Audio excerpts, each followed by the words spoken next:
Cathy Desjardins, bonjour. Bonjour Jean-Sébastien.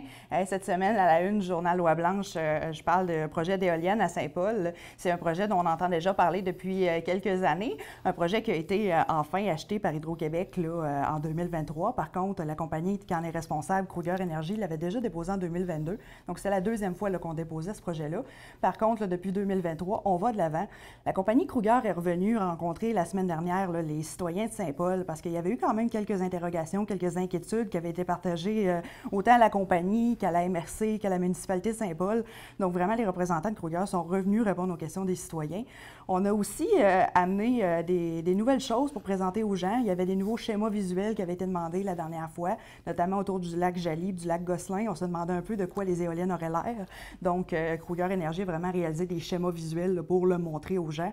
Il y avait aussi une simulation sonore, parce que quelque chose qui inquiète beaucoup les gens du secteur, c'est le niveau sonore qu'il va avoir dans le secteur après que ce parc éolien-là soit en opération. Donc, on parle quand même de 28 éoliennes là, qui vont fonctionner à Saint-Paul. La loi dicte qu'on ne doit pas dépasser 40 décibels à l'extérieur d'une résidence principale ou d'une résidence secondaire. Par contre, les gens ont un peu de misère à s'imaginer c'est quoi 40 décibels, ce qui est normal. C'est un chiffre comme ça. Lorsqu'on n'est pas expert en son, ça ne peut pas dire grand-chose, malheureusement.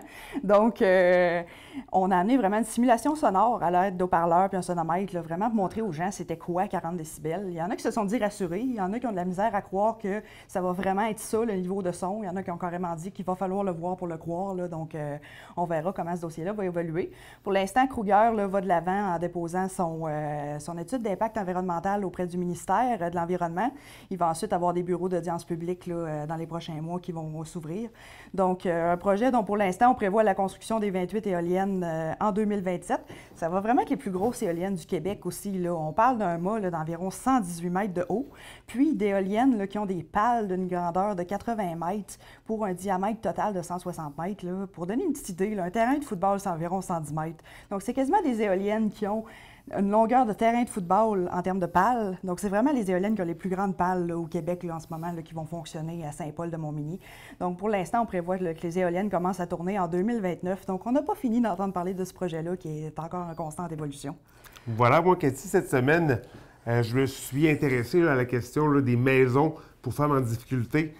Donc, le Chaudière-Appalaches accueillera bientôt une nouvelle maison pour venir en aide là, à ces femmes-là. Donc, c'est une maison là, de type deuxième étape.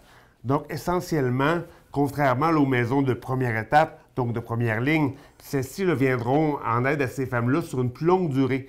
Donc, on parle d'une durée là, de 2 ans.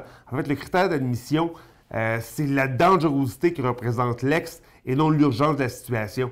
Donc, des femmes là, qui peuvent être séparées jusqu'à 2 ans pour être admissibles à cette maison-là, parce qu'on sait là, que les féminicides se passent surtout dans un contexte post-séparation. Donc, une fois là, que les époux ont rompu, exemple, madame se fait un nouveau conjoint, ça ne fait pas l'affaire de monsieur, donc la violence survient dans ce contexte-là. Donc, il y aura une nouvelle maison là, qui sera créée en Chaudière-Appalaches pour venir en aide à ces personnes-là. Et pas juste aux gens de Chaudière-Appalaches, ce sera les gens de partout au Québec qui pourront y trouver refuge. En fait, la maison là, sera construite là, en 2025-2026. Et puis, d'ores et déjà, il y a des demandes de partout au Québec. Donc, on parle de 8 nouvelles unités, des 4,5, des 5,5 qui pourront accueillir femmes et enfants. Donc, une belle initiative là, dans Chaudière-Appalaches. Donc, ça aussi, c'est un sujet qu'on va suivre dans les prochains mois. Donc, sinon, je vous parle du Grand Défi Pierre Lavoie qui approche à grands pas. Donc, entre le 14 et le 16 juin, le Grand Défi Pierre Lavoie va être de retour au Québec. Cette année, par contre, on a une mouture qui est complètement différente. Donc, on a installé vraiment un campement à l'Université Laval. Les cyclistes vont partir chaque jour de l'Université Laval pour faire des boucles. Il y a un total de 12 boucles qui vont être complétées. Ça va faire un total de distance de 1000 km, exactement comme avant. Par contre, on n'aura pas les cyclistes là, qui font le tour de plusieurs municipalités accompagnés de leur VR. Dans le fond, Pierre Lavoie voulait prendre cette nouvelle mouture-là pour tenter de rendre son événement pour tenter d'avoir un peu moins un grand impact environnemental, parce qu'on ne se cachera pas que plus d'une centaine de VR là, qui circulent sur une distance de 1000 km, là, c'est quand même une certaine production de gaz à effet de serre. Donc, pour essayer de contrer ça, c'est ça, on présente cette nouvelle mouture-là cette année. Par contre, moi, je me suis entretenue avec Jacques Dubé, là, qui fait partie de l'équipe des Enfants de cœur, un organisme de Montmagny qui participe annuellement. Puis il m'a expliqué que ça va quand même être tout un défi là, pour les athlètes cette année. Premièrement, le défi se tient en 3 jours plutôt que 4. Donc, on parle de parcourir 1000 km avec une journée de moins. Puis aussi, là, les Enfants de cœur, c'était quand même vraiment équipés dans les dernières années. Là, leur VR contenait une douche, une laveuse sécheuse, puis on dormait bien quand même dans les VR. C'était très confortable pour les cyclistes. Donc là, maintenant, on parle de dormir dans des tentes, puis de partager les infrastructures de l'Université Laval avec tous les autres cyclistes du défi Pierre-Lavoie. Donc, c'est quand même quelque chose de spécial que vont devoir vivre les cyclistes cette année. Puis aussi, là, on parle de beaucoup de montées dans les boucles cette année, donc un défi qui va quand même être très physique. Par contre, M. Dubé est confiant là, que les Enfants de cœur vont être capables de relever ce défi-là. C'est pas la première fois qu'ils le font pour la majorité des membres, quoique pour 2 membres de l'équipe, c'est la première année qu'on relève le défi Pierre-Lavoie. Donc, cette année, là, les fonds vont à l'école Saint-Pédis de Montmagny. Chaque année, les Enfants de cœur essaient d'encourager une école différente. Donc, cette année, on est rendu à l'école Saint-Pédis, qui a supposément aussi des infrastructures à acheter. Là. Pour l'instant, on est rendu à environ 23 000 d'amassés. Par contre, il reste encore là, quelques semaines avant le défi, là, puis il est toujours possible d'encourager l'équipe via le site web du défi Pierre-Lavoie. Une bonne nouvelle.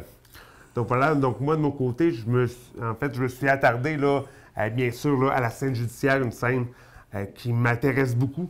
Donc il y a un jeune trafiquant de drogue là, de 24 ans qui a été là, condamné à 8 ans et demi d'emprisonnement la semaine dernière au palais de justice de Montmagny. En fait, son larcin concerne là, en fait un burn de drogue. Est-ce que tu sais c'est quoi un burn de drogue? Aucune idée c'est quoi, Jean-Sébastien. Puis en fait, c'est quand 2 clans rivaux se chicanent un territoire, donc l'un fait une évasion de domicile au domicile de l'autre. En fait, il utilise la violence. Donc, essentiellement, il se rend sur place, il terrorise les occupants, il les bat bien souvent.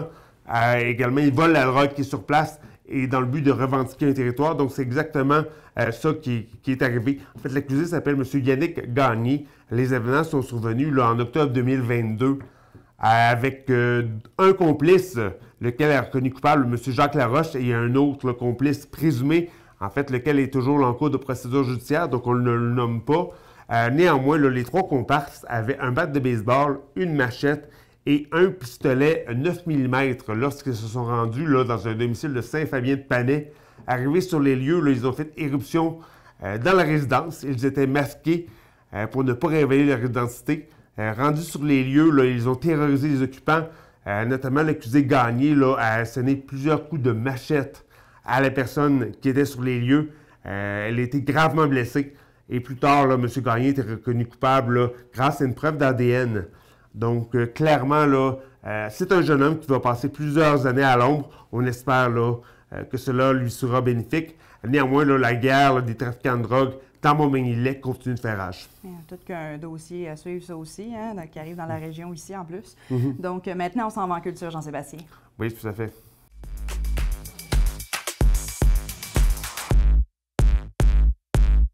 Donc, en culture cette semaine, premièrement, je suis allée rencontrer des gens des arts de la scène de Montmagny et du Centre d'études collégiales de Montmagny qui ont fait une collaboration récemment, dans le fond, pour une résidence d'artistes. Donc, vraiment, les 2 organismes se sont alliés pour accueillir une artiste ici à Montmagny. On a choisi finalement le projet de Lily Thibodeau, qui est une artiste multidisciplinaire. Elle fait autant du chant, de la musique, de la danse. Donc, elle évolue dans plusieurs disciplines différentes. Donc, dans le fond, Mme Thibodeau venait ici à Montmagny et elle montait carrément un spectacle de toutes pièces en collaboration avec les étudiants là, en régie technique du Centre d'études collégiales de Montmagny. Donc, c'était vraiment dans le but un peu de servir des étudiants puis qu'ils puissent grandir avec un artiste parce que les étudiants, souvent, dans le cadre de leur programme, ils vont faire semblant eux-mêmes d'être des artistes un peu pour monter des faux spectacles. Par contre, ils ne montent pas de vrais spectacles puis une collaboration comme ça leur donne l'occasion un peu de le vivre pour vrai. Comme ça, lorsqu'ils arrivent sur le marché du travail, là, ils ont déjà passé par là puis des fois, l'adaptation est un petit peu plus facile. Donc, on a monté 2 spectacles, en fait, avec Mme Thibodeau qui ont été présentés au Centre d'études collégiales, puis à la scène promutuelle de Montmagny, les 23 et 24 juin dernier. Donc, 2 formules complètement différentes qui ont demandé quand même beaucoup d'heures de travail pour les élèves. Par contre, Mme Thibodeau, qui est une artiste là, qui travaille déjà depuis de nombreuses années, a partagé que les élèves étaient très professionnels et voulaient aider. Puis honnêtement, là, elle n'aurait pas souhaité mieux comme compagnie là, que ces élèves-là. Donc, c'est un projet aussi que les arts de la scène et le Centre d'études collégiales de Montmagny souhaitent ramener. Donc, déjà l'an prochain, là, on devrait avoir un nouvel appel de candidature là, pour une autre artiste. Une bonne nouvelle. Tout Tout à fait. Et de mon côté également, là, je me suis attardé à la nouvelle programmation là, des Arts de la scène de Montmagny. Donc, la programmation 2024-2025. Il s'agit d'une programmation qui est très variée. En fait, elle comprend là, des humoristes, des chanteurs et même du cirque. L'équipe s'est vraiment donné corps et âme afin là, de présenter une programmation qui conviendra à tous, jeunes et moins jeunes, mais tout en gardant là, un prix très accessible pour tous, et ce grâce aux nombreux partenaires locaux. Donc, les billets là, seront en vente à partir du 1er juin prochain à l'émission générale. Donc, allez consulter le site web là, des Arts de la scène. Il y a vraiment plusieurs spectacles présentés, donc un événement pas manqué. Oui, donc maintenant, on s'en va en sport, Jean-Sébastien. Oui.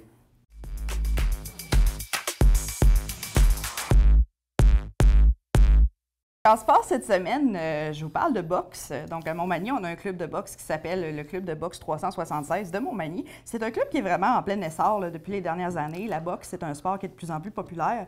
Donc, on a présentement une cinquantaine de boxeurs, là, un peu de tous les âges. Là. Ça va de la jeune dizaine à la cinquantaine, là, donc vraiment plusieurs catégories différentes. Donc, le 11 mai dernier, là, l'équipe de Montmagny a participé à deux galas de boxe qui se déroulaient à Val-Bélair.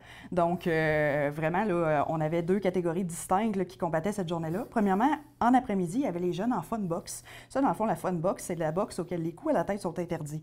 Donc, c'est vraiment pour les jeunes entre 9 et 12 ans. Donc, on comprend pourquoi est-ce que les coups à la tête sont pas permis. C'est le développement du cerveau très important à cet âge-là, bien sûr. Là. Donc, les jeunes, il y a 4 jeunes de la région qui ont participé, puis ils auraient quand même impressionné là, plusieurs autres clubs là, par leur performance. Puis, selon leur entraîneur, Steve Beaupré, là, on va en avoir d'autres qui vont monter sur le ring à l'automne prochain. Puis, finalement, là, en soirée, on avait vraiment 3 combattants un peu plus vétérans là, du club là, qui étaient montés sur le ring. On a eu le droit à 3 victoires pour le club 376 de Montmagny, là, ce qui est l'entièreté des combats, en fait, là, de leur soirée. Là. Donc, l'entraîneur Steve Beaupré est vraiment satisfait là, de la prestation de ces boxeurs. Là. Puis, on va suivre les prochaines compétitions. Là. Il y a vraiment beaucoup de talent à Montmagny en boxe. C'est ce qui complète notre semaine. Bonne semaine, Cathy. Merci beaucoup, Jean-Sébastien. Bye. À vous aussi à la maison. L'équipe de Loi Blanche demeure toujours près de vous. Il y a plusieurs façons de nous suivre.